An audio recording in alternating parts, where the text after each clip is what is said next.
دعا لیا کرو اپنے ماں باپ کی، جس کے ماں باپ زندہ ہیں، دل سے دعا لیا کرو، خوش کر دو ان کو، جو وہ چاہیں انہیں دو، کیونکہ یہ دعا تمہارے سارے غم سارے دکھ دور کر دے گی۔ کسی نے پوچھا کہ یا رسول اللہ والدین کا حق اس کی اولاد پر کیا ہے؟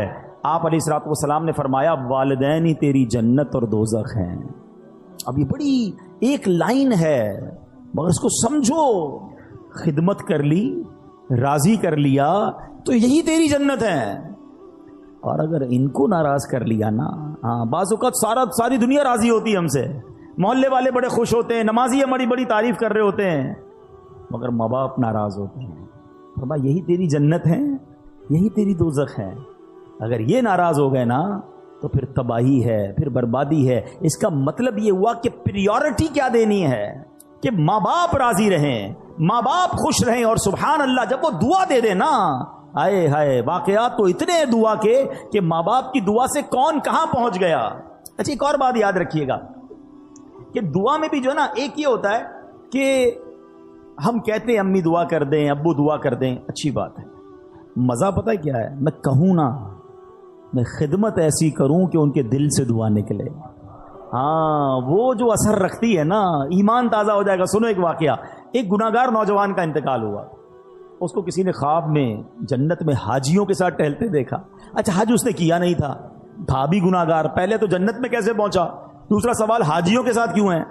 تو کسی نے کہا کہ تو تو بڑا گناہگار تھا، تیرا تو کوئی عمل بھی نہیں، میں نہیں پتہ یہ سارے وارے نیارے کیسے ہو گئے؟ کہ میری ایک ضعیف ماں تھی، میں جب مکان سے باہر جاتا تھا نا تو اپنا سر ان کے قدموں میں رکھ دیتا، قدم چومتا، اس کے بعد باہر نکلتا۔ میری ماں مجھے دعا دیا کرتی تھی، اللہ تجھے بخش دے اور تجھے حج کا ثواب عطا فرمائے۔ آئے ہائے، کہتا ہے اللہ نے میری ماں کی دعا قبول کر لی، مجھے بخش بھی دیا اور مجھے حاجیوں کے ساتھ بھی کر دیا۔ یہ دعا ہے، دل سے نکلے نا تو بیڑا پار کر دیتی ہے۔ وہ سنا ہوگا نا واقعہ، میں صرف اشارہ دے کے نکل جاتا ہوں کہ حضرت موسیٰ نے رب سے عرض کیا تھا کہ مولا میرا جنت میں پڑوسی بتا دے، اشارہ کیا گیا کہ فلاں کسائی تیرا پڑوسی ہے، کسائی اور حضرت موسیٰ کا پڑوسی کلیم اللہ کا پڑوسی، آپ ڈھونڈتے ڈھونڈتے پہنچ گئے۔ ڈیٹیل کیا ملی کہ ماں کی جب خدمت کرتا تھا، والد کی جو خدمت کرتا تھا تو وہ دعا دیتے تھے کہ یا اللہ میرے بچے کو جنت میں موسیٰ کا پڑوسی بنا دینا۔ اللہ نے وہ دعا قبول فرما لی اور کلیم اللہ کا پڑوسی بنا دیا۔ سنو سنو، امام بخاری کو کون نہیں جانتا؟ ہم سب امام بخاری کا بڑا تذکرہ سنتے ہیں۔ وقت کے امام بخاری شریف جنہوں نے لکھی، امام بخاری کی بچپن میں آنکھیں ہی چلی گئی تھیں، اب نابینا ہو گئے۔ ان کی ماں ان کے لیے دعا کرتی تھی، اے اللہ عز و جل میرے بیٹے کی آنکھوں کی بینائی لوٹا دے۔ اس کی ماں نے ایک مرتبہ حضرت ابراہیم علیہ السلام کو خواب میں دیکھا، وہ فرما رہے ہیں تیری دعا کی وجہ سے اللہ تعالیٰ نے تیرے بیٹے کی آنکھیں لوٹا دیں۔ صبح ہوئی تو دیکھا کہ واقعی امام بخاری کی آنکھیں واپس آ گئی تھی۔ ایسے ہی نہیں کہتے ماں کی دعا جنت کی ہوا، طوفان ٹال دیتی ہے۔ اور یہ والدین کی جو دعا ہے نا، اس کا جو اثر ہے، سنو سنو احادیث پہ سنو گے تو ایمان تازہ ہو جائے گا۔ سرکار دو عالم علیہ الصلوۃ والسلام فرماتے 3 دعاؤں کی قبولیت میں کوئی شک نہیں ہے، مظلوم کی دعا، مسافر کی دعا اور والدین کی دعا اپنی اولاد کے حق میں۔ اب یہاں 2 باتیں بڑی امپورٹنٹ ہیں، ایک تو والدین کی دعا لینی ہے، یہ تو بات چل رہی ہے، مگر مظلوم کی دعا۔ مظلوم نارملی اپنے خلاف ظلم ہونے والے پر دعا کرتا ہے، کبھی کسی پر ظلم نہ کر دینا۔ اگر اس نے ہاتھ اٹھا لیے نا تو پھر بربادی مقدر ہے۔ بندہ بعض اوقات کہتا ہے کہ یار میرا کوئی کچھ نہیں بگاڑ سکتا، میرا بڑا پاور ہے، میرے سامنے کون بول سکتا ہے، جو کرنا ہے کر لو، اس طرح بھی کہتے لوگ۔ یہ مت سمجھو کہ وہ کچھ نہیں کر سکتا۔ پنجاب میں گیا پچھلے دنوں، ایک جملہ سنا جو کوئی لرزہ آ گیا۔ اس کے بعد وہ لوگ کہتے ہیں مضبوط یا طاقتور آدمی سے مت ڈرو، ماڑے آدمی سے ڈرو۔ ماڑا پنجاب میں کہتے ہیں کمزور آدمی سے۔ میں نے پوچھا یار یہ کیوں کہتے ہیں؟ کہ جب کمزور آدمی ہاتھ اٹھاتا ہے نا تو یہ دعا عرش تک جاتی ہے۔ مظلوم جب اللہ کی بارگاہ میں فریاد کرتا ہے، یہ حدیث سنائی نا میں نے آپ کو کہ اس کی دعا نہیں رکتی، پھر قدرت کی طرف سے جب پکڑ آتی ہے نا ظالم کی تو وہ برباد ہو جاتا ہے۔ میں آپ کو ویسے زندگی میں ایک مشورہ دیتا ہوں، کبھی کبھی آپ کو ایسا فیل ہونا کہ یار کاروبار اچھا خاصا چل رہا تھا، ڈسٹرب ہو رہا ہے، صحت بالکل ٹھیک تھی، گڑبڑ ہو رہی ہے،